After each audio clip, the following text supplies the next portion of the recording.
होणार सून मी या घरची या मालिकेत सध्या अनेक घडामोडी घडतात। एकीकडे आई आजी आणि जान्हवीची वाढती मैत्री, तर दुसरीकडे छोट्या आईचा आक्रमक पवित्रा। पाहूया गोखलेंच्या घरात काय सुरू आहे ते। तू कशी आलीस?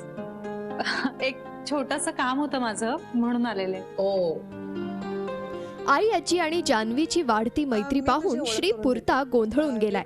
आई आजी आणि जान्हवी मध्ये नक्की काय शिस्त आहे याचा थांब पत्ताच श्रीला लागत नाहीये। वेद पाठक, आपले लीगल ऍडवायझर। नमस्कार। नमस्कार। अगं तू उभी का? बस ना।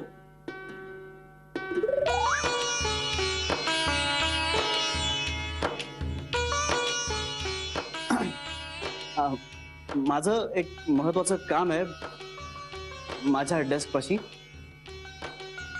मी जरा जातो बाहेर। ओके मिस्टर वेदपाठक, सह्या झालेल्या आहेत, बाकी नंतर बोलू। Thank you thank you.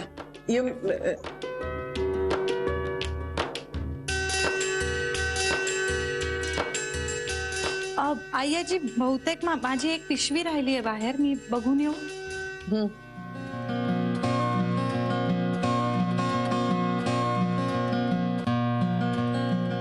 थँक्यू मिस्टर वेद पाठक। हो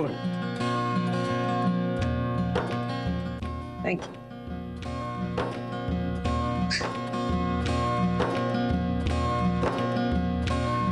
हे बघ, आई आजीनं एकदा एखादी गोष्ट डोक्यात धरली म्हणजे धरली, एकदा नाव टाकलं की टाकलं। अरे पण श्री, तू एक साधा विचार कर। छोट्या आईनी काकाला भेटणं आई आजीला आजवर चाललेलं नाहीये आणि चालणार नाही।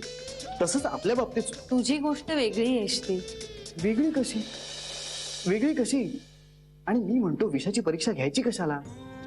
आई आजीने तुला काय सांगितलंय? जो नियम एकाला तोच सर्वांना। मग आता तुम्हाला भेटलेली सोड, माझ्याशी बोलतेस हेही तिला आवडेल की नाही मला माहित नाही। तुला कसं नाही माहिती? तुझी आई आजी आहे ना ती, मग तुला माहिती असायला हवं। म्हणजे मी चुकू शकते त्यांच्या बाबतीत, पण तू नाही श्री। अगं पण हल्ली तेच तर बदललंय ना। आणि जर आई आजींचं माझ्या बाबतीतलं वागणं बदलत असेल तर ते सगळ्यांच्या दृष्टीने चांगलं नाहीये का? नाही, पण अजून ती योग्य वेळ आलेली नाहीये। हे बघ, मला कुठली रिस्क घ्यायची नाहीये।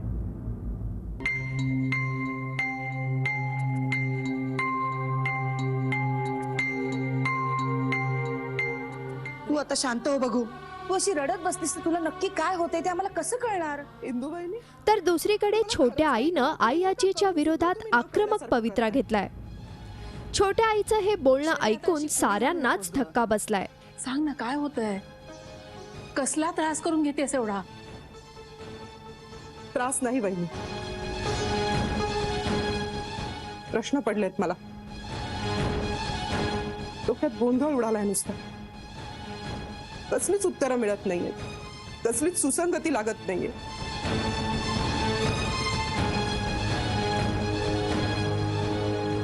काय केलं की ह्या सगळ्या गोष्टींची उत्तरं मिळतील? कशाबद्दल बोलतेस तू शरी? बहिणी, का राहतोय हो आपण अशा?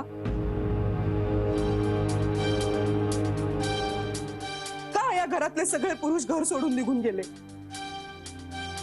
आई का वागतात त्यांच्याशी अशा?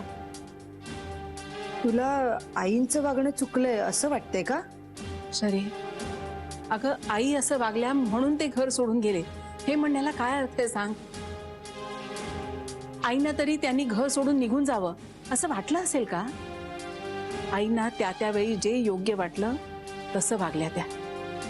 काय योग्य आणि काय अयोग्य बहिणी?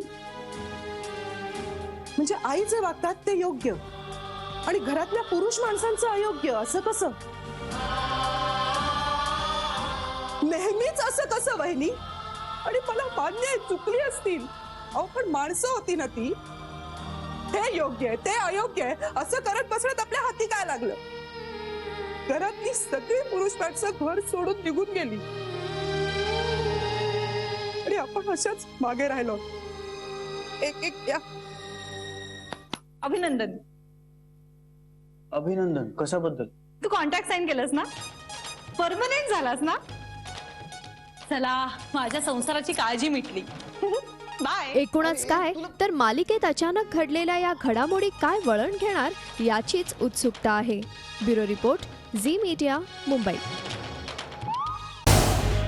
झी 24 तास रहा एक पाऊल पुढे.